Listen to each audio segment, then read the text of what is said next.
નમસ્કાર મિત્રો, અમારી એપીટી ગુજરાતી ચેનલમાં તમારું સ્વાગત છે। અત્યારે હાલની સૌથી મોટી અને દુઃખદ ખબર સામે આવી રહી છે।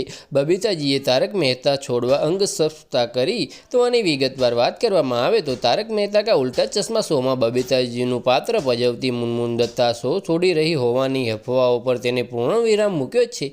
તો આની વિગતવાર વાત કરવામાં આવે તો તમને જણાવી દઈએ મિત્રો કે મુનમુન દત્તાએ ઇન્સ્ટાગ્રામ પર શૂટિંગનો વિડીયો શેર કરીને સફતા કરી કે અફવાઓ હંમેશા સાચી નથી હોતી। તો આની વિગતવાર વાત કરવામાં આવે તો તમને જણાવી દઈએ મિત્રો કે આ સમાચારથી ચાહકો ખુશ થયા છે। તો આની વિગતવાર વાત કરવામાં આવે તો તમને જણાવીએ મિત્રો કે શોના પ્રોડ્યુસર અમિત મોદીએ પણ આવી નકારાત્મક અફવાઓને ફેલાવવા અપીલ કરી છે। બસ આજ માટે આટલું જ, અને મારી યુટ્યુબ ચેનલ પર નવા હોય તો લાઇક, શેર અને સબસ્ક્રાઈબ કરી દેજો। ધન્યવાદ।